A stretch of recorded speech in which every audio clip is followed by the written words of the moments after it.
In this powerful episode of Surviving Toxic Relationships, Lizzie and Dina sit down with Mia Hanks, a survivor who lived nearly 3 decades in a marriage filled with emotional and financial abuse. Now a passionate advocate and author of the memoir Bride Maid, Mia shares her raw, inspiring journey from silence to strength. Have you ever felt something was wrong but couldn't explain it? Like the person you love was slowly chipping away at your sense of self? Believe me, we have been there. Different marriages, but to the same man, with the same toxic pattern. But God was still working. We're Lizzie and Dina, women of faith, survivors, and truth tellers. Surviving toxic relationships is for any woman stuck in confusion, healing after betrayal, or just searching for her voice again. You are not crazy. You are deeply loved.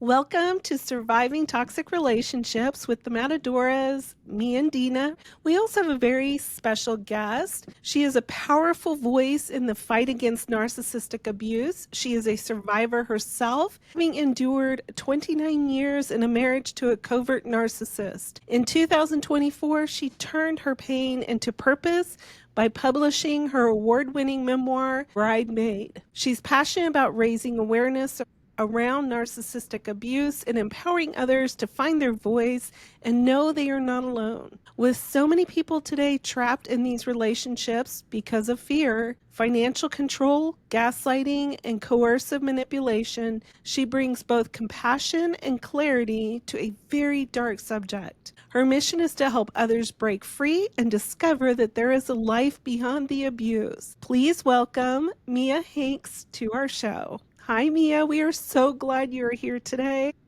Hi, thank you for having me. I appreciate it. Oh, yeah, and we know that your story will really resonate with others who have a long history with a narcissist, lots of controlling issues. And I know we kind of talked a few weeks ago about some of those things, but please share a little bit with the listeners about some of the things that you went through and a little bit of your story. Yeah, so I'm Mia Hanks, as you said, and I found myself at 21 years old, married to what I now know was a covert narcissist.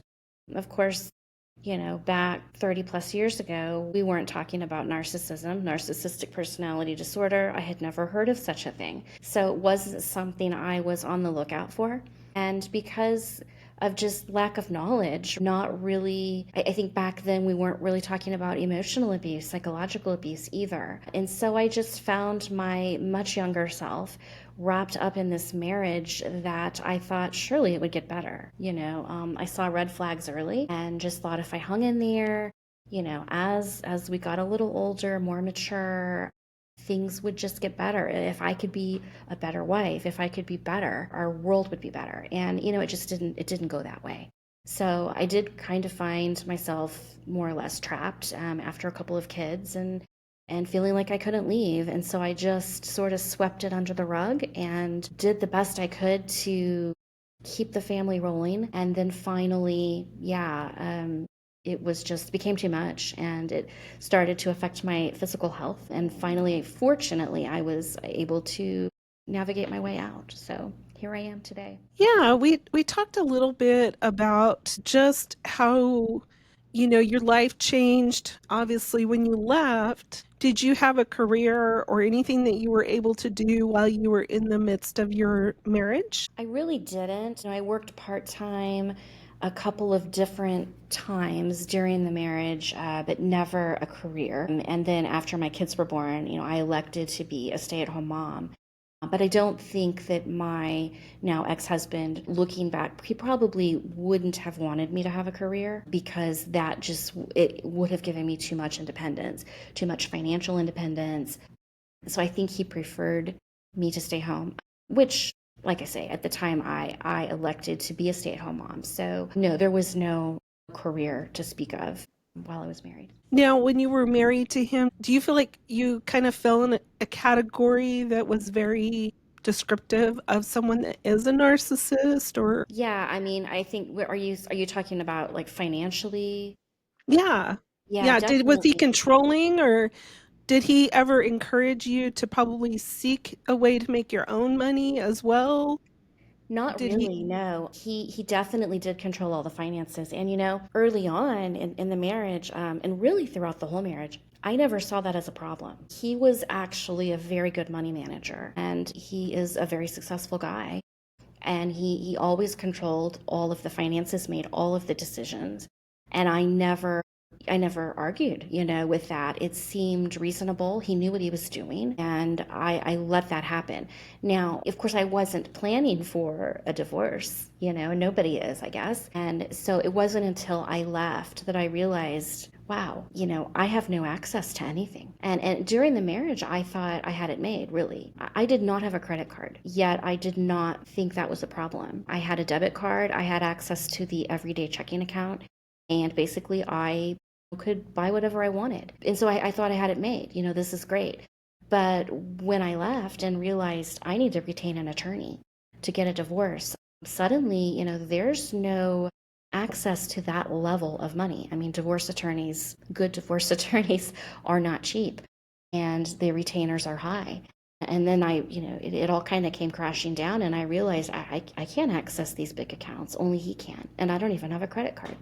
So yeah, definitely there was this element of financial abuse throughout the marriage, but I did not realize it. Did you get to a point where you're like, okay, it's definitely not me? Like there's something really wrong. And if you did, was there something that tipped you off for that information? I knew there was something wrong, I think early on, but he told me the problem was me.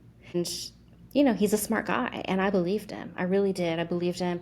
And I would say that probably the last 3 years of the marriage, maybe, I really started to question, is it all me? Is there anything wrong with him?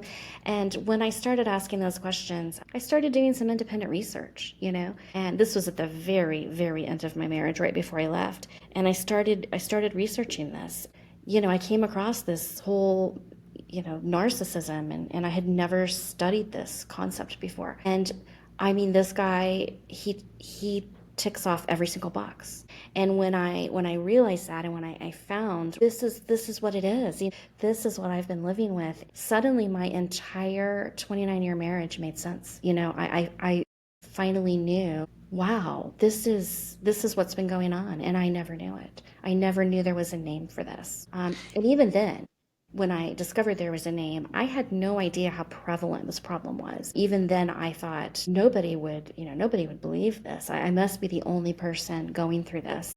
Wow, in the last year or so, I have learned that is not the case. Yeah. Did it give you any type of relief when you started like coming out of the fog and knowing what you were actually living with? It really did, yeah. When you can put a name to something, there's validation there.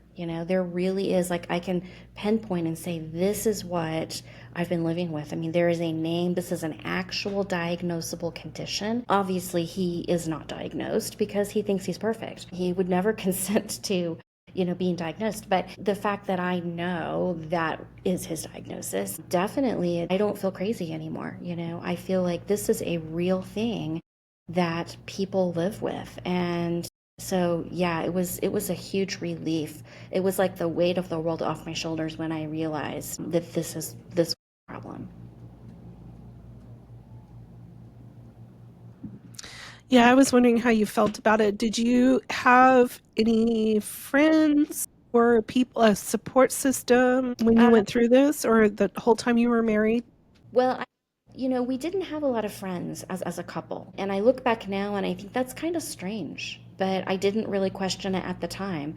We didn't have a lot of friends, and independent of him, I didn't really have a lot of friends. No, a very small social circle. Interestingly, just a little aside, all of the quote unquote friends we had as a married couple, when I left and filed for divorce, literally 100% of those friends took his side, so to speak. That was nuts. I was not prepared for that. And that gets into a whole nother issue of the smear campaign. No, I didn't really have a lot of friends. And then going through the divorce, I was very fortunate that I had my parents and a couple of friends.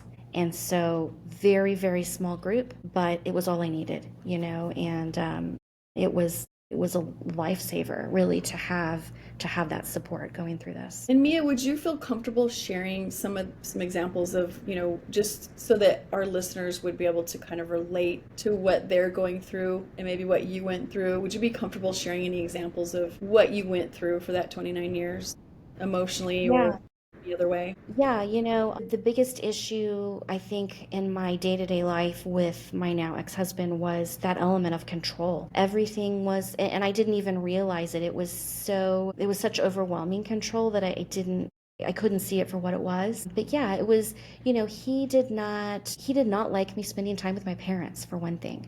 He very much wanted to keep me isolated. He saw my parents a little bit as a threat, that, he didn't want them to try to convince me that maybe there was something wrong with him. So there was that isolation. There was obviously the financial abuse. Then, toward the end, the older that he got, and the more farther into the marriage we got, he got more controlling, it felt like, every year. And it really came down to those last couple of years were by far the worst. He was very possessive of my time. He wanted my attention 24/7. It was absolutely exhausting. Throughout the years of raising kids, he was very jealous of his own children and often trying to kind of pit me against the kids. So it would be like almost putting me in positions of choosing who's more important to you, me or the kids. He checks every one of those narcissistic DSM criteria. He needs excessive praise, admiration. You can't criticize him. He's very jealous. He thinks everyone's jealous of him, but a bit paranoid. So it's exhausting to live with a narcissist, literally exhausting. You cannot do enough for them or be enough for them. So yeah, I mean, after 29 years, it's you're wearing thin. You really are. And the stress of that, walking on eggshells and trying not to trigger him every single day of my life, it really does wear on you. And definitely I was having a lot of physical symptoms from that. Yeah, and not just you, but the kids. I know for me, having 4 kids, like even the kids annoyed him and got on his nerves, and Yes. he was constantly like just growling at them, and they were just being kids. Like they really weren't doing anything wrong. Exactly. Yes, I can't, I mean, Hmm. that was my household. He Yes. wanted this Norman Rockwell perfect, everything had to Yes. be perfect. If the kids were fighting, then he saw that as I'm doing something wrong as a parent. He didn't Yes. kids should argue and bicker, and I'm like, they're kids, let's let them be kids. But he wanted this perfect, which is not attainable. And then it would come back to him criticizing my parenting. And, it was just a constant struggle. Don't let the kids fight because you don't want to trigger him, because then he'll be mad at me and then he won't speak to me for 3 days. And Yeah. so I was just there wasn't enough of me to go around. And like I Yeah. say, it's absolutely exhausting. It is, and I was on that merry-go-round too, really, truly. I remember, and I've said this before, that we would hear his car pull up, and the kids would just go to their room and close the door when they got a little bit older. And that's the way it was, because they just didn't know what they were walking into or what he was walking into. And it was absolutely exhausting. And then going out in public was even worse, because apparently he thought that if his kids were laughing and giggling and having fun and goofing off like little kids do, that they were misbehaving. And he was just angry at them all the time. And it was, I think, honestly, Mia, that's what hurt me the most in this relationship. Even though mine and Lizzie's shared ex cheated and did horrendous things, with other women, and obviously financial abuse and emotional abuse and so many other things. But I think for me, since I had the children with him, the part that hurts me the most is that he hurt them, that Yeah. he was so intolerant of them being children and so didn't enjoy them and just made them feel like they weren't loved, which made me have to go the opposite direction, Right. and be less disciplinarian, and at times, sometimes more, because I wanted to make sure that they didn't get him riled up. But I had to make sure that somebody really loved them and enjoyed them and cherished them. And then that would make him even more angry and jealous. And it was, Yeah, it's a never ending battle yeah, of, yeah, it's yes, just You do one thing, you do something for the kids, and then he's mad, and then you just can't win. That was my feeling. It was a no-win situation. I had an additional challenge there as well. I have two children, and one of them was diagnosed at a young age, I guess first grade or something, with very mild Asperger's. And that was a challenge because my husband did not understand that. And so I was the one having to deal with the meltdowns and all of these things. I did not have his support in helping me. If I let him get involved in the meltdowns, he made it a million times worse. So yeah, it's difficult raising children with a narcissist. It is, and some of the biggest regrets that I have are right there. So I feel for you. And Um, anybody out there who had children with this kind of a person. yeah, it is an incredible challenge. And today I have a great relationship with my kids, and they are healthy, and I'm so grateful for that. But it was rough. It was really rough. I can definitely imagine. So you wrote a book, Bride Maid, right? Bride. Yes. Okay. So it's a memoir. So tell us what kind of escalated for you to write the book? Was this like journal entries that you wrote while you were going through it when you started to realize who you were living with? Or was this something you wrote afterwards and put together? And then has it been very therapeutic for you? Or is it just like because you're passionate about just educating everybody else that you possibly can to protect themselves from these types of relationships? Yeah, it was while I was married, I never was someone who journaled, never did that. But when I went through about a year of therapy after I left and before I filed for divorce. And during that therapy, one of the things that we worked most on was this feeling of guilt that I had after I left. I just felt like I had destroyed his world, and I felt guilty. Like, why did I feel guilty? But I was still in that fog. And one exercise that my therapist asked me to do is she said, I think you need to write down just bullet points, every traumatic thing you can think of that happened during your marriage. And then when you have these moments of feeling guilty and feeling like, you're obligated to go back to him, you need to take this, this piece of paper out, and you need to read these bullet points. And so I did that. And later on, after my divorce was final, I decided to write this book, and that's how I wrote it. Basically, I took that list back out that she had me make, and I just took each one of those bullet points and put those stories in chronological order, and created this memoir. And as far as why I wanted to do this, I have been astounded to learn how many people out there are victims of narcissistic abuse. I mean, it is so prevalent. It's like almost an epidemic. So, I thought maybe if I put my story out there, I was trying to find everything I could, every book I could find on narcissism when I was going through my divorce, and everything was very academic. And I was really seeking something from a insider point of view, a firsthand account, and I really couldn't find that. So that's why I thought, well, maybe a memoir on this subject might be helpful. I love that you took your pain and turned it into purpose. That's wonderful for everybody out there. And what would you hope that this book, besides giving somebody, the fact that you're not alone and that I've been there too, what else would you feel like you would want this book to do for your readers? I hope that it would give people, if they read this and say, yeah, this is what I'm going through. I would hope that it would almost, this sounds kind of strange, but I hope that it was almost give people the permission they're seeking to leave. I mean, I was kind of looking for permission. And of course, my parents, they're 100% support. But there's something about, of course they're going to take my side. I almost needed an outsider, somebody else to tell me it was okay to leave. And maybe, maybe this, not that I'm trying to break up marriages, but for those people out there in these situations, I mean, hopefully they read this and say, yeah, I mean, I can leave too. I can get out of this. Well, and then obviously with your financial situation, I'm sure it made it really, really difficult. More so, you didn't have a career to fall back on. Then you realized you had no access to finances, really, the whole depth of it. So if you were, obviously if hindsight's 2020, but usually what I would like to ask is, what would you tell someone young, especially the younger generation? I think our generation, we have less knowledge. We had to learn the hard way. Yes. But what would you tell someone that may be going into a relationship or a marriage or whatever else? What would you encourage them to do to make sure that they protect themselves for any type of financial abuse? Because when you love somebody, your head goes out the window, right?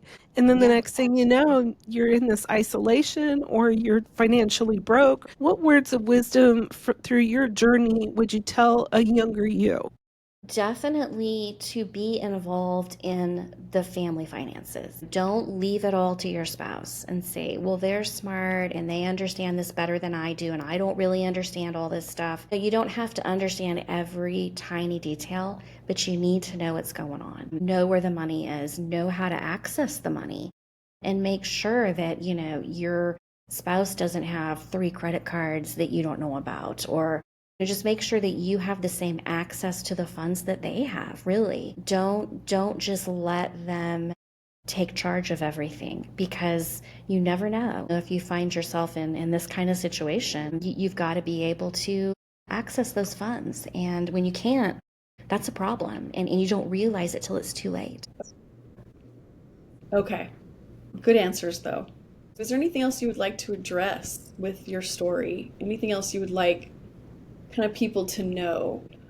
Maybe even something as simple as some red flags, that you wished you would have picked up on and figured out earlier on, so that Yeah. maybe people can, be prevented from getting into this altogether. Yeah, that's a good question. I think for me, the first red flag I saw, and it was present throughout my entire marriage, was just a general lack of empathy, and just things like, this guy could not put himself in someone else's shoes. He could not self-reflect.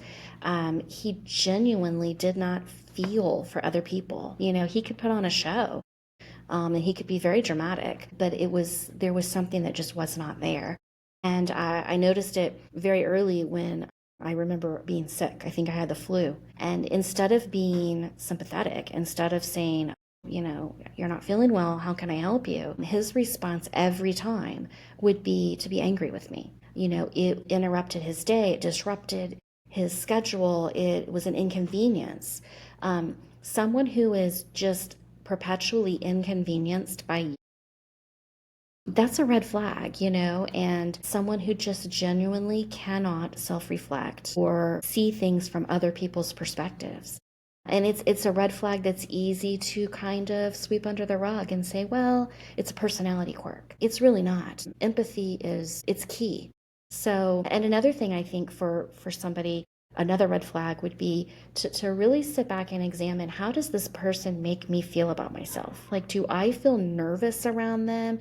Do I feel anxious? Do I feel like I'm not good enough? Those are huge red flags. And I just did not realize at the time when I was newly married that that's not right. Like, you shouldn't feel that way around your spouse. That's true. That's the one person really that you should feel 100% comfortable being 100% yourself all the time.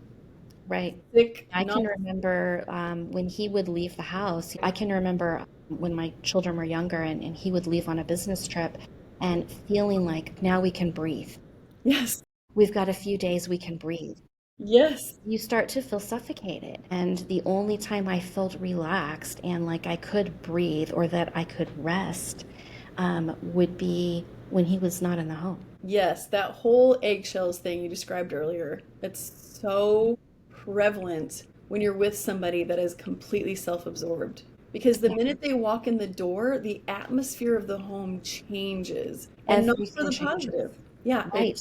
Yeah. The it's whole tone, the whole tone of the house yeah, changes, and suddenly it's like, everybody's been able to just be themselves and relax. And as soon as the narcissist walks in, all eyes, all attention, everything, everybody's focus has to completely shift and be wholly on this person. yes.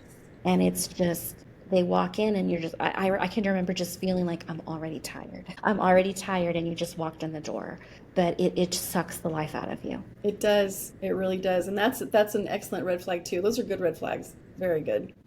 What would you tell like people that may be supporting victims that may be in these situations, not realizing they're victims? Or like I think of your situation with the friends that you had that were shared with your husband and how they believed him. What words would you say from your own experience if you were to support somebody else or you were seeing this unfold in front of you with the knowledge that you have? It's hard, I think, to sit back and watch somebody go through this type of abuse. I think, for somebody who is watching it from the outside, you have to realize that victim, they're not thinking clearly because they're not able to. They've been so gaslit. They are in a fog, and it's easy to get frustrated with somebody like that and say, can't you see this? Can't you see this isn't right? But I think, my advice would be to just be patient. I mean, I know it's got to be maddening, but you have to be patient. And ultimately, the victim, they have to decide for themselves. They really do. It's hard. It's hard being in that situation where you can see it and they can't. But just realize that it's basically Stockholm Syndrome. They call it trauma bond. But most of these victims are trauma bonded. And they are going to defend their abuser to the death. And just realize that they haven't been allowed to think clearly. Right on, spot on. Exactly.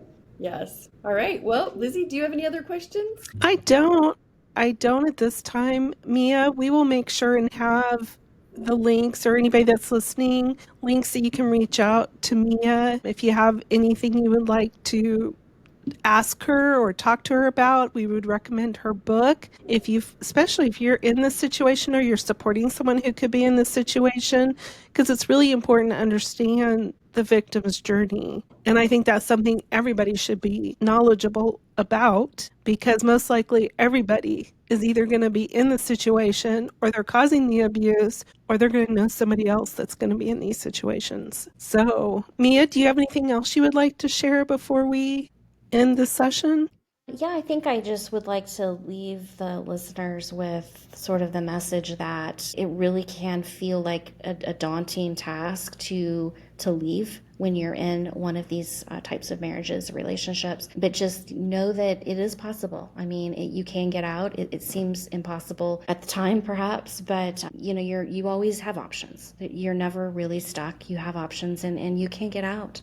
And it is really, life can be so much better apart from this abuse. So, that's a great way to end it right there. You're absolutely right. Well, Mia, we are so glad you joined us today, and we just appreciate your knowledge and your wisdom, and sorry you had to go through that journey to get here, but it sounds like you're just not letting anything go to waste, and I bet you're enjoying him not coming home anymore.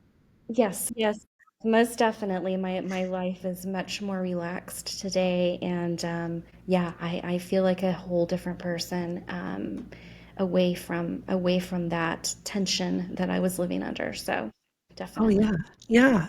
Isn't it amazing when you actually get to be yourself and you get to find yourself? Because I know I married so young that I had to kind of figure out who I was, because Yeah, I got to actually not just be a shadow. I got to be me, and that was yeah. terrifying and exhilarating at the same time. But it's pretty amazing. Yeah.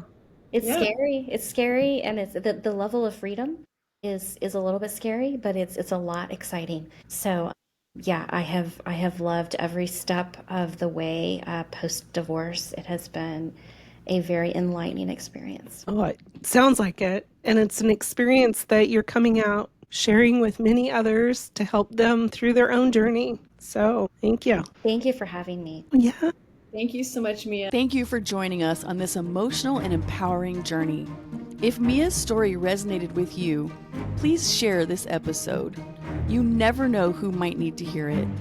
Be sure to like, comment, and subscribe to Surviving Toxic Relationships for more real stories and resources on healing and empowerment. Until next time, stay strong and stay seen.